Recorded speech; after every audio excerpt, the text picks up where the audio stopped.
Greetings, BArcadians, and welcome to another edition of Gaming News Weekly with your hosts, me, Tabs, and my good friend and fellow gamer, Rich. Say hello, Rich.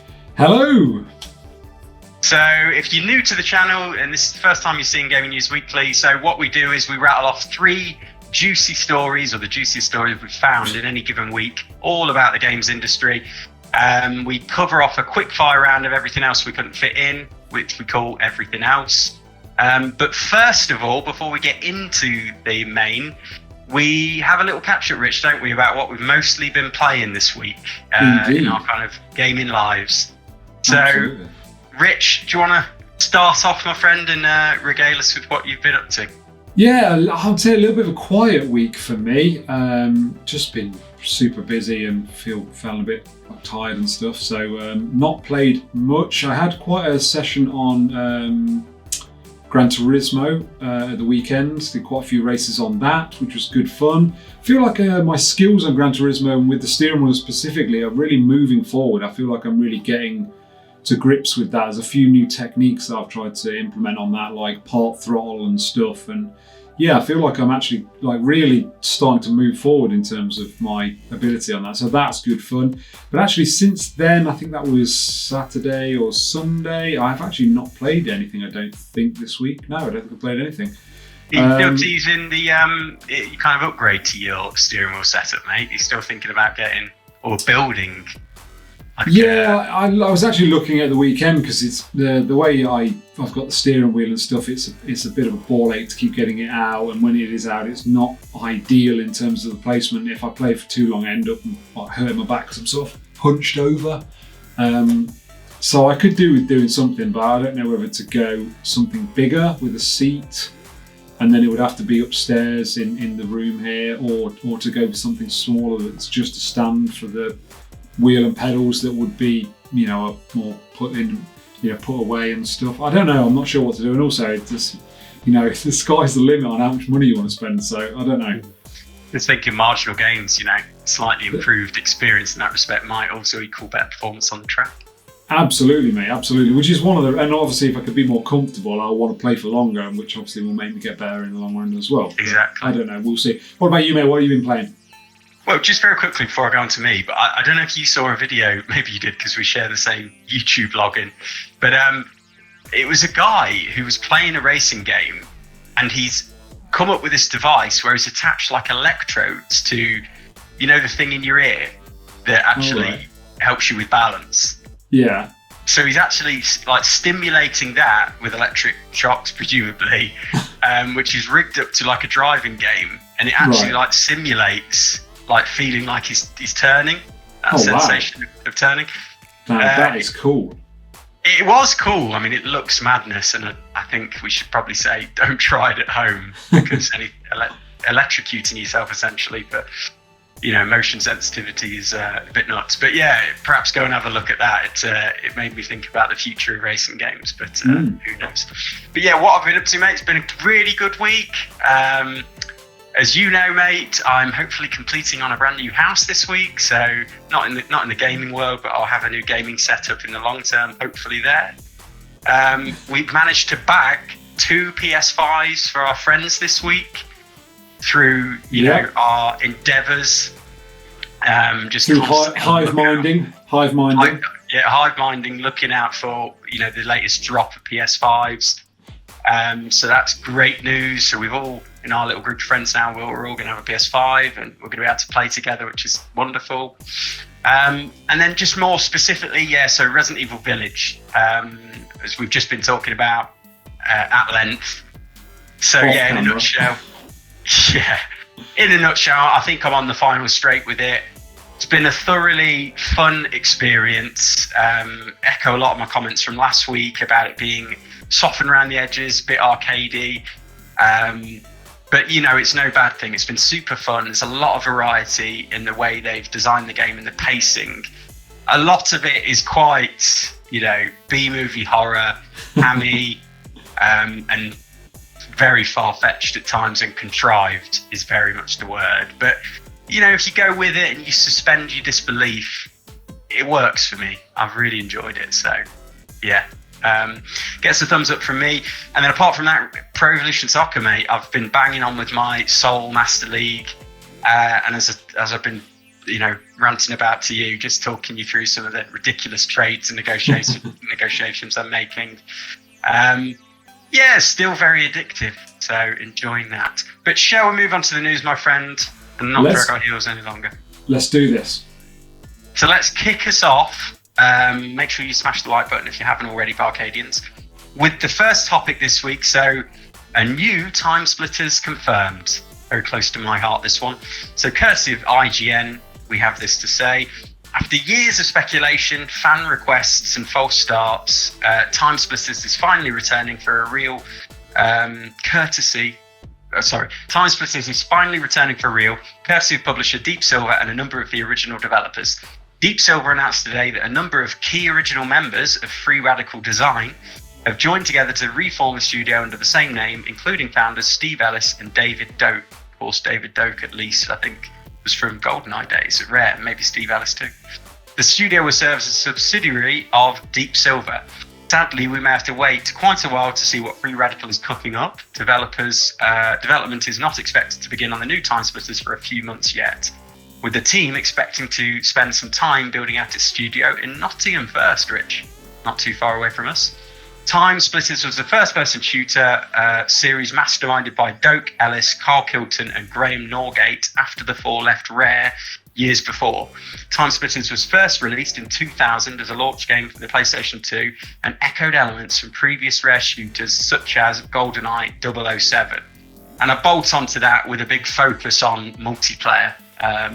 Didn't quite have the single-player experience, I thought, anyway, of GoldenEye 007.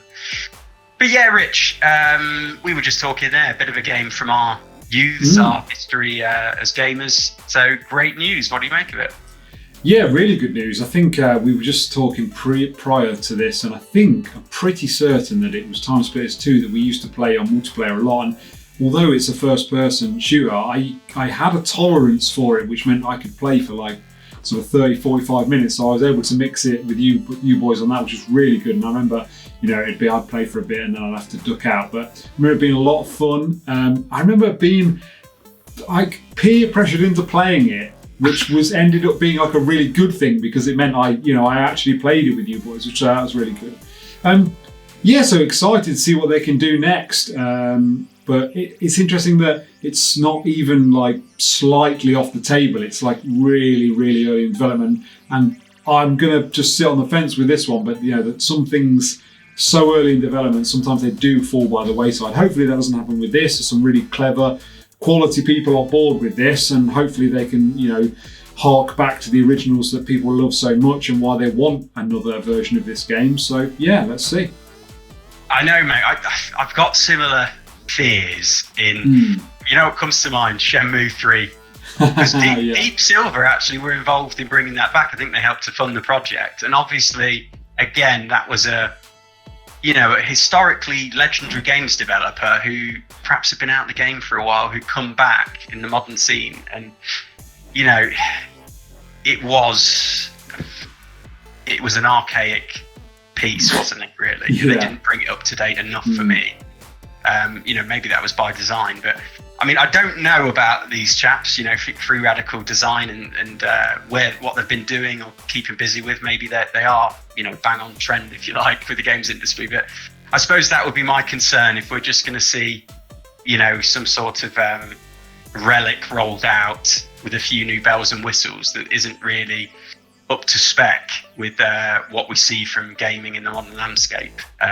It might not hit the right buttons for us, but I want to be hopeful. Love the franchise, love the game. Let's cross our fingers. And the only thing that I will say to that is they're saying this is a new Timesplitters. They're not saying this is a remake or a redesign. They're saying this is new. So you would hope that they would have all the bells and whistles that the modern, first-person shooters have, and it will have hark back to the feel of the originals, but with lots of modern interpretations of it. So hopefully that's what we'll see with this, but we'll see. Yeah, I mean, the original Timesplitters, they had a lot of humour in it. We were talking before, and that was part of its charm. For me, though, with Future Perfect, it ended up feeling like it went a bit too far. I would have preferred them keeping a sort of realism, which I feel like the series sort of started with, alongside the humour, whereas it just became full-on bonkers, and the art design of Future Perfect was very, very cartoony. I mean, there might be mixed feelings on that, but that's how I felt. But anyway, Rich, enough about that. BArcadians, let us know your thoughts in the comments as always. Rich, take us on. I feel like you are the channel's GTA guru, so this is perfect for you to take this on. I'm not sure why that would be, but anyway, the headline is GTA 3 Anniversary Chatter. So let's get into this, and this comes from Screen Rant. Grand Theft Auto 3 celebrates its 20th anniversary this fall on October the 22nd. Rockstar plans to honour the genre-defining game with fun surprises. Interesting. On October 22nd, 2021, Grand Theft Auto 3 will celebrate its 20th anniversary. Interestingly, Rockstar Games has fun surprises planned to mark the occasion. This tease came alongside news about the PlayStation 5 and Xbox Series X/S upgrade for the Grand Theft Auto 5, which is slated to release later this year on November the 11th. So it's interesting. I hope we see something good from this. I remember the first time GTA 3 came out, and it was crazy that we'd gone from this top-down view of a GTA, and the gameplay was always really fun, but then we'd gone to this fully 3D open world, and it was mind-blowing at the time. I just remember it being incredible. Yeah, but I remember calling you, because I had it, I think, didn't I? Yeah. And I remember calling you or something in the excited, state of mind. Couldn't believe it. I was thinking, because obviously all the cars and the driving, I thought Rich is going to love this. I feel like it was perhaps get round here, play this. But yeah, I mean, when it first came out, it was incredible. So I'm sure there's going to be something crazy there, whether it's going to be, an overhaul of the graphics. Maybe they'll open up the world a bit more. I don't know. They're definitely going to do something there. And I feel like maybe they've been working on this for a while, because they have been extremely quiet. And I feel like if they hadn't been working on something else, we would have heard more about GTA 6, which nicely leads us on to this bit from... For a second, though, I was just going to say, pipe dream for me, GTA 3. Yeah, Switch port. That would be amazing. That's pipe dream, though. I think more realistically, it's going to be some features added to GTA 5 Online in homage to GTA 3, isn't it? Like some character models or something. I agree. The only thing I will say is I don't think that would be a far-fetched thing to happen, just because of the fact we know that, is it Vice City will work on your mobile phone? I'm pretty certain you can get both GTA 3 and Vice City on your phones, which looks similar to the original. So I don't see why it wouldn't be possible to put GTA 3. I don't think you could get 5 or maybe even 4, but GTA 3 definitely. I think that's doable. I don't know whether it will happen, but I think that's doable. But moving on, this comes GTA from 6. VentureBeat Jeff Grubb on GTA 6. Grand Theft Auto 5 and the connected world of GTA Online continue to drive revenue growth for developer Rockstar Games and parent company Take-Two Interactive. Rockstar has now shipped 145 million copies of GTA 5. At the same time, GTA Online surpasses its previous record number of active players during Take-Two's fiscal fourth quarter. Through that same period, GTA Online also generated its second highest quarter ever for in-game spending, and yet that success comes with its own series of complications, especially when it comes to navigating a transition to a Grand Theft Auto 6. Take-Two expects to generate slightly less revenue in its fiscal 2022, where it brought in $3.4 billion in fiscal 2021. It's aiming for $3.1 billion next year. That signifies that Grand Theft Auto 6 launch is unlikely by March 2022. And while that might seem obvious, it doesn't mean the franchise is approaching a decade since its last entry in 2013. Crazy. I can't believe it's nearly a decade since Grand Theft Auto 5 came out, and everyone is still playing it. It's mental. It's great for them, good for them. They're making bags and bags of money. But as this article, I concluded this because I thought it was interesting. It kind of points out, doesn't it, that they'll be scared to disrupt the success they're having with GTA 5 Online, which is in turn actually causing perhaps a delay to the release or even development. We don't know how far they are along. GTA 6, which I think is what many of us want to see, especially now the next gen consoles are out. So yeah, I think it's almost like an inherent issue with these sort of persistent games as a service business models. You know, the likes of Fortnite and Call of Duty Warzone, Apex Legends. For me, they have this kind of unwanted byproducts whereby they're just slowing down the pipeline of new and exciting games. And I don't like it personally, mate. Yeah, I know what you're saying. And to be fair, I think there's definitely something in this that you're saying here. Because if we look at Rockstar games that have come out previous, we're going to look at Grand Theft Auto 5, we're going to look at Red Dead Redemption 2. Both of those games launched with no online components. So the online play of those came out 6 months, a year after release. So if you release GTA 6, naturally, I would say, lots of people playing Grand Theft Auto online at the moment will move over to GTA 6. Well, there won't be any way of like creating revenue on GTA 6 other than selling of the games until the online portion comes out, which might be 12 months down the line. So I sort of get where you're coming from on that, and I do understand that it could genuinely be a thing that they're worried about the disruptive nature.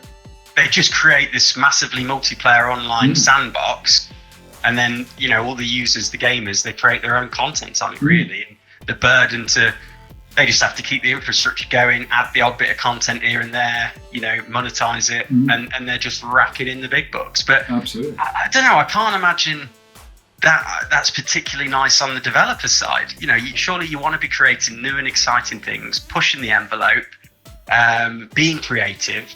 And when you're kind of handcuffed to this games as a service platform, I just can't imagine that's great for them. You know, I don't think it's great for gamers because, I want to see more and exciting experiences. But, you know, people love it, so I'm not going to be a big Scrooge. But come on, Rockstar, let's see GTA 6 in the next couple of years at least, please. I reckon once we get a little bit further into this generation, I think we're gonna see it. I think the trouble is, you know, new generations of consoles are always difficult, aren't they? You know, they're never performing where you want them to be. The architecture's often difficult to work with. So I sort of understand it. I just want to see a trailer. A trailer would like whet the appetite enough to keep me going for a year, 18 months till we see something else. This is it, and it's hard to know, depending on when they're on development. Is it going to be a cross-gen title? Was it planned to be last gen, and now they've decided, you know, let's just move it on to next gen, and therefore development might not be anywhere far along as we'd hope. So it's hard to say, but yeah, after this amount of time, just a little teaser to let us know. But anyway, let's move us on, mate. The last story this week, so Nintendo's controversial Skyward Sword Amiibo. Courtesy of GameSpot, this article, so this is what they have to say. Nintendo is releasing a new Zelda Amiibo figure alongside The Legend of Zelda Skyward Sword HD on July the 16th. The figure features the titular character with her loft wing, and when scanned, it allows you to travel between the surface and the sky more quickly in the game. Fast travel, essentially. As Nintendo details in the trailer below, scanning the Zelda and Loftwing Amiibo while you're on the surface will let you return to the sky from anywhere without having to use a Loftwing statue. If you scan the Zelda and Loftwing Amiibo again while in the sky, you'll return to the same location on the surface as before. Given how often you'll need to travel between the surface and the sky over the course of the game, that is a handy ability. Although it's curious to see it locked behind an Amiibo figure. Nintendo notes on its website that the Zelda and Loftwing Amiibo is the only figure compatible with Skyward Sword HD, so it appears you won't be able to use other Legend of Zelda Amiibo with the game. So yeah, this has stirred up a bit of controversy within the fan base, or maybe just the top of the iceberg of Twitter massive who like to moan about things, I don't know. But yeah, I mean, I can get the point. Essentially paywalling a fast travel feature within the game behind this Amiibo, which is quite expensive. It's not the cheapest Amiibo out there. And for the rest of us who buy the game full price, we have kind of a scaled back fast travel system, which you have to go to you can only fast travel once you get to various kind of landmarks, milestones in the game, which there are a generous amount, I hear, but it's not, you know, the same extent that you get with this Amiibo. You can do it wherever you want. So Yeah, bit of a sucky move by Nintendo, something which doesn't necessarily fit with their historic branding and the way they deal with these sorts of things. But what do you make of it, Rich?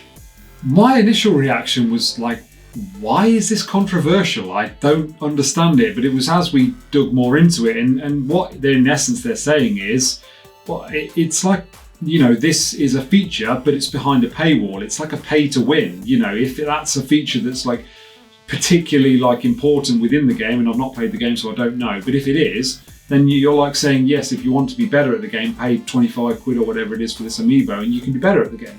So that's why it doesn't sit quite well with me, albeit I actually think the amiibo is really nice and would be a nice just display piece anyway.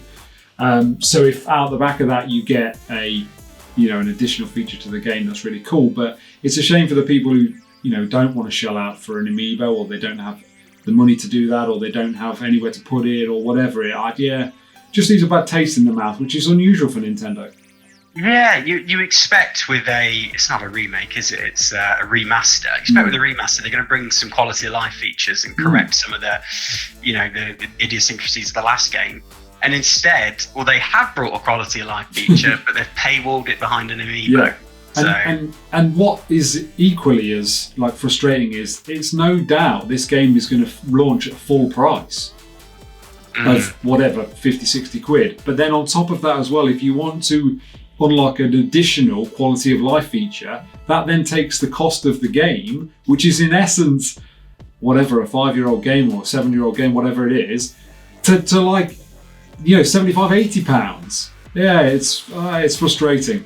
Underling at its worst. Yeah.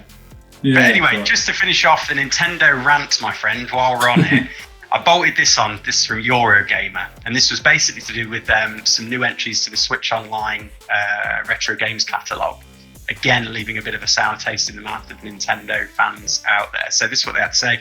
Nintendo has announced 5 more retro games for its Switch Online catalogue, bringing the service's overall total of NES and SNES classics to 104. But while Nintendo noted it had passed the 100 game milestone, Nintendo fans are less impressed with the games on offer. May's list of additions includes SNES games Caveman Ninja, also known as Joe and Mac, Magical Drop 2, Super Baseball Simulator 1000, and Spanky's Quest, plus Ninja Jar Jar Maru-kun for NES. So, I mean... all those well-known games. I'm just imagining your eyes lighting up, Rich. All those... Yeah, I can't wait. Wait. I mean, they just sound like the most obscure, unknown games you've ever heard of. Agreed, and I think that's the general reception across the fan base because, you know, with the likes of Xbox Game Pass out there, Nintendo with PlayStation Plus and working on their own, well, rumoured to be working on their own competitor to Game Pass, you expect them to do a bit better, don't you? I know it's a cheaper proposition compared with the others, but, you know, when you're celebrating 100, passing the milestone of 100 games, do it with a bit of, gusto. You know, drop us at least one banger in there to really celebrate it. So, yeah, it's fine to say a couple of missteps there from Nintendo, I think.